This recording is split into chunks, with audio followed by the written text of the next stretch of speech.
영국과 일본이 힘을 합쳐서 영일 동맹을 맺었을 때 무엇을 했느냐? 이겁니다. 아카시 모토지로라는 사람을 아십니까 혹시? 아카시 모토지로. 응? 아카시 모토지로 여러분 모를 거예요.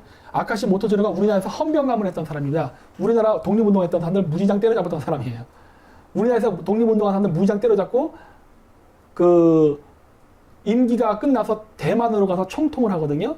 그때 그 이 아카시 모토지로가 조선에서 무단 통치라면서 느낀 노하우와 경험을 가지고 대만에 가서 선정을 했답니다. 착한 정치를. 아 그렇게 하면 안 돼 그러고. 그래가지고 대만에서 이 사람이 굉장히 인기 많아요. 우리나라에서는 왼수지만은 대만에서는 이 사람 동상도 있습니다. 이 사람이 화교 출신인데 이 아카시 모토지로 이 사람이 뭘 했냐면은 러시아의 볼셰비키 혁명을 일으킨 사람입니다. 이 아마 우리나라 사람들 잘 모를 수도 있어.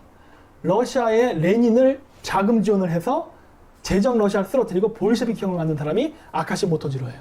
아 대단한 영웅이야. 자, 대단한 영웅이라고 말씀하셨죠? 근데 그것이요. 뭐 나 저 사람 이름도 잘 모르지만 하여간 일본어로 해둘게요. 일본이 러시아의 볼셰비키 혁명을 갖다가 성공시키는 뭐 일을 했다고 하잔 말이죠. 근데 그것이 영국의 도움 없이 했을 것 같아요. 영국의 정보나 돈이나 뭐 하여간 여러 가지 영국의 도움 없이 됐겠냐 말이죠. 그럼 사실상은요, 영국의 의도에 의해서 돌아가는 심부름꾼 사냥개 불가했던 거죠, 계속해서. 그러니까 사실상은 영국의 설계 디자인에 의해서 세상이 전개된다는 거, 그런 관점에서 한번 쳐다보시면 좋을 것 같아요. 근데 늘 그런 점에서 저하고 우리 김정민 선생님, 박사님하고는 좀 차이가 있으신 것 같아요. 자, 그럼 또 더 들어보고요. 일본이 이런 짓도 했었어. 이런 짓. 응? 예. 일본 애들 무서워요. 일본 애들 장난이 아니라고. 일본은 메이지 유신 때 서구 열강에서 강제로 개항을 당한 다음에 미국한테 어떻게 보면 사기를 맞은 거죠. 이게 뒤통수 맞은 거지. 영국한테도 어느 정도 맞았어요. 왜? 사카모토 료마가 만든 카메야마 샷주의 실질적인 오너는 토마스 글로버라는 스코틀랜드계 영국인이었으니까. 영국계 상인이 미국의 중고 무기를 가져다가 일본의 중개무역을 팔아먹었거든. 뭐 어쨌든 간에 그렇다 하더라도 어쨌든 일본은 그런 식으로 해가지고 그 성공을 했단 말이에요. 그리고 일본은 그러한 서구 열강의 차별적인 가나가와 조약, 미일 화친 조약이죠. 이런 조약 속에서도 끊임없이 자기네들이 그 근대화를 하고 그 부국강변을 하기 위한 정책을 끊임없이 재생산하고 만들어내요. 그러면서 일본이 나중에 그 2차 세계대전 때 미국하고 맞짱을 뜰 정도로 전쟁까지 했던 거예요. 물론 전쟁에 실패는 했지만 그 정도. 자, 맞짱을 뜰 정도로 컸는데 전쟁은 실패를 했지만이라고 표현하셨어요. 그런데 설계하는 사람 입장에서 생각을 해보자는 말씀이에요. 이를테면 잉글리시 그냥 이제 영국이라고 해볼게요. 그럼 영국이 세계를 지배하는 전략을 설계할 때에 기본적으로요. 이제 조선도 있고 일본도 있고 이를테면은 중국도 있고 러시아도 있고 그렇단 말씀이에요. 그럼 러시아를 막는 게 급한 일이기 때문에 이 말씀하신 대로 이 영국인들이 사람이 모자라기 때문에 할 수 없이 이제 사냥개를 필요로 했단 말씀이에요. 그랬을 때 그 사냥개를 쓸 때에 조선 사람을 사냥개로 쓸 것이냐 아니면 일본 사람을 사냥개로 쓸 것이냐는 선정의 문제죠. 그죠? 그러면 왜 그럼 조선 사람을 사냥개로 먼저 안 썼냐? 우리 조상님들은 그렇게 일단은 미국 군함이죠. 그 제너럴 셔머노가 상선인으로 개조했다고 그건 말이 그런 거고 군함인데 군함이 대동강으로 들어왔을 때 그 시절에 일본 사람들은 꿈도 못 꿨던 얘기죠. 우리 조상님들은 대동강에서 그 배를 불사질러 버렸잖아요. 그죠? 불사질러 놓고 나서 이제 건져가지고서 똑같은 배를 만들려고 대원군이 지시를 했는데 그게 이제 그냥 얼마든지 많이 죽어서라도 그걸 성원체로 뺏었으면은 이제 다시 만들어 보는 걸 어떻게 연구를 해볼 텐데 이 불에 탄 걸 꺼내내서 만들려고 그러니까 이제 만드는데 실패를 했었던 거죠. 그러기 때문에 이제 미국 태평양 함대가 우리 강화도로 쳐들어온 거예요, 그죠? 강화도로 쳐들어오고 나니까는 또 우리 조상님들이 맞짱 떴잖아요, 일단은. 그래 맞짱 떴으니까 이제 뭐 일단은 하여간 많은 피해를 내기가 싫으니까 이제 미국 군대가 이제 철수를 한 거죠. 그 철수를 하면서 이 영국 영국 사람들이 이제 일본 사람들한테 제너럴 우리 때는 운양호 그랬는데 운요호라고 또 말을 바꿔가지고 괜히 이제 운동권 애들이 하긴 골치 아픈 짓을 많이 쓸데없이 말을 바꿔요. 우리는 그냥 우리 발음으로 하는 게 난 좋다고 보는데 하여간 이제 그런 배 주죠. 폭탄 주죠. 배 실내는 대포 주죠. 오로지 사람만 일본 사람이고 다 훈련까지 다 시켜주는 거 아니에요. 그러니까 사람만 일본 사람이죠. 거기다가 요새 알려진 걸로는 5만 분의 1 지도까지 준다고 그러잖아요. 그죠? 그 군사 지도까지. 이제 그래가지고서 완전히 그 영국의 사냥개로서 점지됐을 뿐이죠. 만약에 우리가 미국 제너럴 셔머너가 들어왔을 때 미국한테 복종적인 자세를 취했다고 그러면 우리가 사냥개로 점지돼 가지고서 이제 러시아하고 싸움을 했겠죠. 그죠? 이제 그런 점에서는 김정문 박사님의 생각이 누구의 관점으로 세상을 쳐다보느냐 할 때에 저는 사실상은 잉글리시의 관점, 잉글리시가 패권을 가지고 있으니까 패권 가진 사람이 설계하는 관점으로 이제 쳐다본다는 말씀이에요. 근데 그런 점에서 하여간 저하고 좀 차이가 있어요. 하여간 그래서 만약에 조선이 복종적이었다고 그러면 조선을 사냥개로 썼을 거예요. 그럼 조선한테 무기 대줘 가지고서 일을 벌였을 거라고. 그러면 또 조선이 굉장한 아주 모르고 이렇게 또 이제 했다면 정치적인 선전물이 됐을 가능성도 있겠죠. 근데 단지 조선이 더 용맹스럽게 대항을 하니까 일본 사람들은 복종적이니까 이제 일본 사람들을 사냥개로 점지해서 그다음에 이제 조선을 먹게 하고 사이즈가 커졌죠. 조선은 먹을 수밖에 없잖아요. 러시아를 막아야 되니까. 그다음에 이제 청나라 치게 하고 그다음에 이제 어느 정도 이제 일본이 이제 사이즈가 커지니까 뭐 다 아시는 대로 이제 일본을 이제 거꾸로 틀어야 될 거 아니에요. 그죠? 일본을 거꾸로 틀려니까 자원하고 기름을 끊어버리잖아요. 그러면 일본 입장에서는 이판사판 죽을지 알면서 덤벼드는 거죠. 그렇죠? 그러니까는 뭐 실패는 했지만은 이런 표현보다는 그냥 모든 설계를 잉글리시 패권자가 했다. 이렇게 그냥 표현하는 게 더 합당한 표현일 거예요. 그 다음에 이제 일본한테 무기 대주고 그러니까 이제 산업화 시켜주고 난 다음에 이제 기름 끊고 그러니까 에너지 끊고 이제 자원 끊어버리니까 어차피 이판사판 죽게 생겼으니까 덤벼드는 거고 덤벼들게 만들어 놓고 나서는 그 다음에 이제 중국의 장개석이한테 묵일되잖아요. 그죠? 그래 장개석이가 만약에 묵일돼 가지고서 이제 모택동이라는 요소가 없이 장개석이하고 미국하고 이제 해서 일단 중국 사람들이 많이 죽어가면서 이제 일본을 이제 몰락시켰다, 일본을 몰락시켜서 한국을 받아냈다고 한다면은, 그런다면은 사실상은 우리나라에서 6.25가 일어날 가능성이 뭐 있겠어요?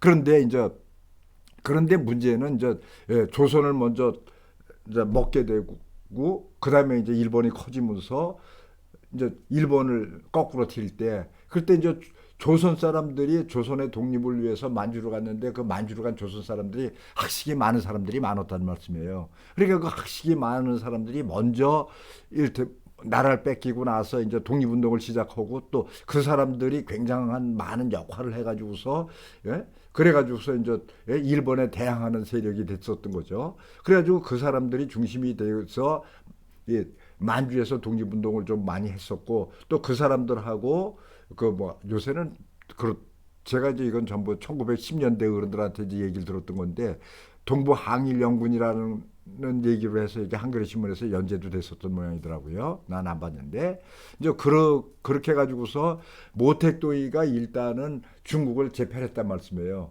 이제 그럴 때 그러면 왜 미국의 영미가 왜 두만강하고 압록강으로다가 경계에서 미군이 거기까지 들어오고, 그 다음에 이제 그 위쪽으로 소련군이 들어오게 해서 경계선을 만들었으면은 우리가 남북이 갈라지질 않았을 텐데, 근데 왜 383선을 갈랐냐 이런 의문을 제기를 할 때예요. 그럴 때 이제 1910년대 어른들이 그렇게 말씀을 하시더라고요. 만약에 미군이 압록강, 두만강까지 들어왔다면은 그러면은 만주에 있던 우리 조선 독립군들이 계속 치고 빠지고 하면 안정적 지배를 할 수 없을 뿐더러 직접 미군이 우리 조선 독립군들하고 이제 부딪히는 일이 벌어진다는 말씀이죠. 그러니까 일부러 미군이 38선을 정하고 나서 38선 이북을 완충지대로 놔서 소련군 들어오게 하고 모든 돈과 무기를 그냥 올인해 가지고서 장개석이한테 대주고 장개석이가 이제 모택동의 부대를 무너뜨리면은 이제 우리 이 한반도에선 6.25라는 전쟁이 있을 필요가 없었던 거죠. 그런데 이제 제가 들은 말씀에 1900 그 양반이 몇 년생이시더라? 지금 98세신가 그러신 분인데 돌아가신 것 같아요. 얼마 전까지도 통화가 됐었는데 요새 통화가 안 되더라고요. 근데 이제 그분 말씀이 자기가 신의주에서 태어나셨는데 신의주에서 이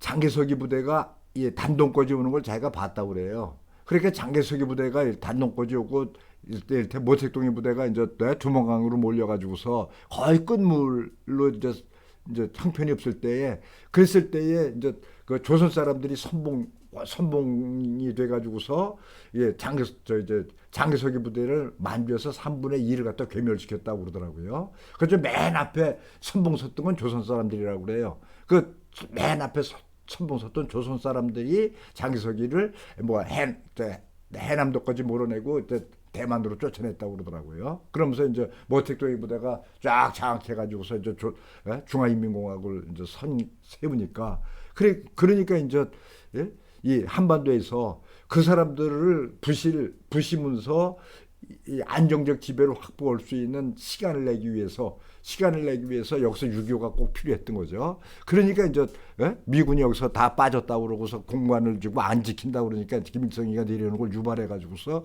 김일성이가 내려오고 나니까 이제 그냥 철저하게 낙도강서부터 이제 압록강까지 이제 철저하게 부셔놓고 그래놓고서 쭉 빠져서 이 중간을 지켜야 그래야 완충지대를 줘야 미국이 안정적 지배를 할 수 있는 그런 모양이 된다는 말씀이에요. 그다음에 그런 어떤 요인이 하나 있고 그다음에 또 한 가지 요인은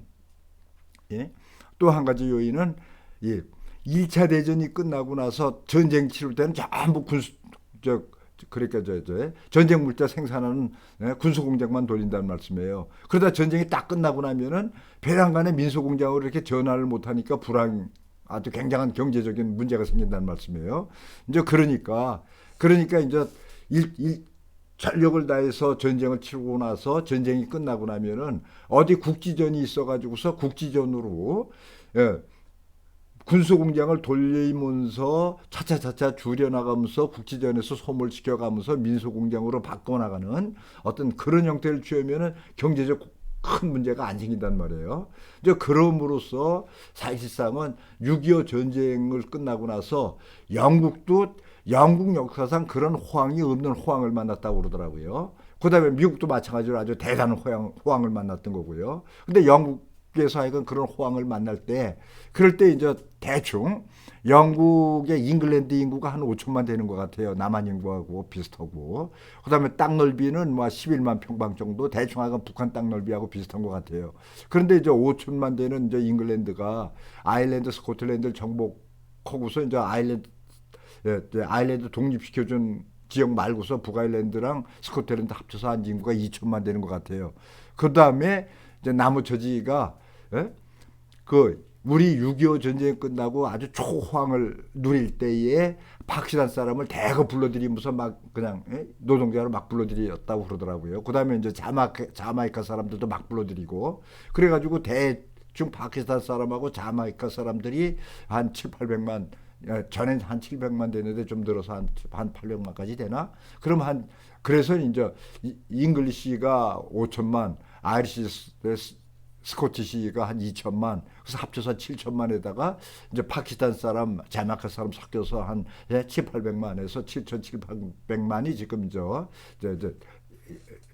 유나이티드 킹덤, 그러니까 UK, 우리가 얘기하는 영국은 사실상은 발음상으로는 이제 잉글랜드 영국이라고 그러는 건데, 근데 우리는 지금 유나이티드 킹덤을 영국이라고 그러니까 그러니까 유나이티드 킹덤의 인구가 되는 거죠. 네? 네. 이제 그런 식의 형태로다가 이렇게 쳐다보는 게 어쩌면 김정민 박사님하고 쳐다보는 거하고 제가 쳐다보는 거하고 그런 어떤 차이가 좀 있을 수 있을 것 같아요. 근데 요 차이가 사실상은 적은 차이가 아니고 계속 지금 앞으로 어떻게 우리가 살 길을 열어나가겠느냐 하는 문제까지도 다 연결돼서 김정민 박사님하고 저하고는 좀 이렇게 관점 차이가 좀 있는 것 같아요. 하여간 뭐 그건 뭐 요 정도로 하여간 얘기를 한번 이번에는 마무리 져 보죠.